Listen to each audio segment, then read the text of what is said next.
मौके को मुसीबत में पलट दिया। जब टेक्नोलॉजी इंफॉर्मेशन और टेक्नोलॉजी इंफॉर्मेशन का युग बड़ी तेजी से बढ़ रहा था, उछल रहा था, उसी समय ये 2G में फंसे रहे। मौका मुसीबत में। सिविल न्यूक्लियर डील हुआ। जब सिविल न्यूक्लियर डील की चर्चा थी, तब ये कैश फॉर वॉट में फंसे रहे। ये खेल चले।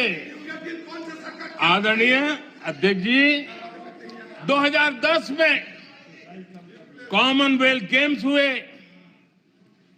भारत को दुनिया के सामने, भारत की युवा सामर्थ्य को प्रस्तुत करना एक बहुत बड़ा अवसर था, लेकिन फिर मौका मुसीबत में, और CWG घोटाले में पूरा देश दुनिया में बदनाम हो गया।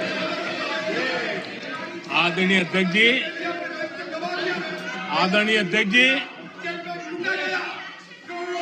सदी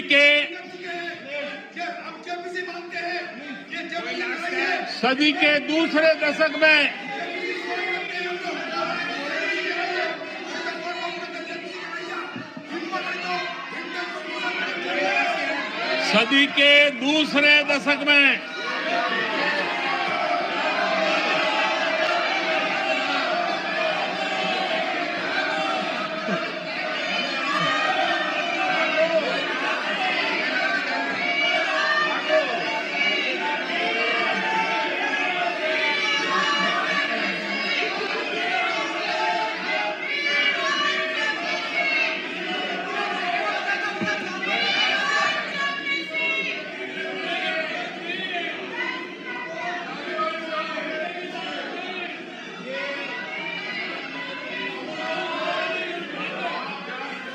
खेलोगे नहीं तो जीतोगे कैसे? जाओ और टीम बनाओ।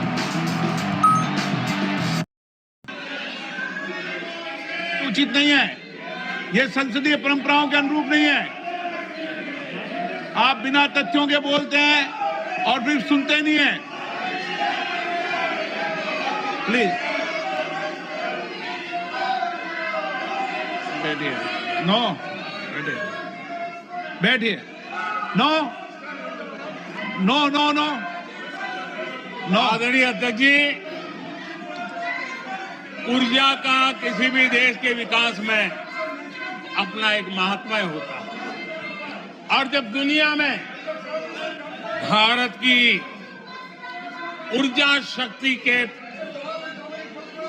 उभार की दिशा में चर्चा की जरूरत थी, इस सदी के दूसरे दशक में हिंदुस्तान की चर्चा ब्लैकआउट के नाते हुई। पूरे विश्व में ब्लैकआउट के वो दिन चर्चा के केंद्र में आ गए। कोयला घोटाला चर्चा में आ गया। आदरणीय अध्यक्ष जी, देश पर इतने आतंकी हमले हुए। 2008 के हमलों को कोई भूल नहीं सकता है,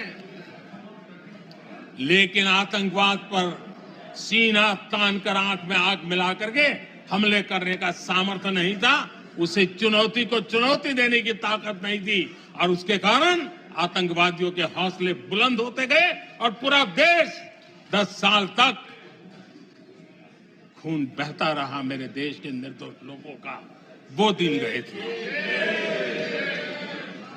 आदरणीय अध्यक्ष जी, जब LOC भारत के सामर्थ्य की ताकत का अवसर रहता था, उस समय डिफेंस डील को लेकर के हेलीकॉप्टर घोटाले और सत्ता को कंट्रोल करने वाले लोगों के नाम उसमें चिन्हित हो गए हैं। आदरणीय अध्यक्ष जी, जब देश के लिए जरूरत थी और निराशा के मूल में ये चीजें पड़ी हुई है, सब उभर करके आ रहा है। आदरणीय अध्यक्ष, इस बात को हिंदुस्तान हर पल याद रखेगा कि 2014 के पहले का जो दशक था, द लॉस्ट डेकेड के रूप में जाना जाएगा, और इस बात को इनकार नहीं कर सकते कि 2030 का जो दशक है ये इंडिया डेकेड है पूरे विश्व के लिए। आदरणीय अध्यक्ष जी, थैंक यू शशि जी।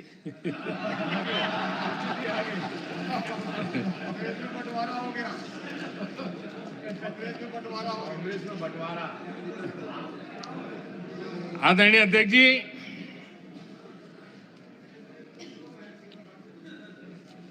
लोकतंत्र में आलोचना का बहुत महत्व मैं मानता हूं और मैं हमेशा मानता हूं कि भारत जो कि मदर ऑफ डेमोक्रेसी है, सदियों से हमारे यहां लोकतंत्र हमारी रगों में पनपा हुआ है और इसलिए मैं हमेशा मानता हूं कि आलोचना एक प्रकार से लोकतंत्र की मजबूती के लिए, लोकतंत्र के संवर्धन के लिए, लोकतंत्र के स्पिरिट के लिए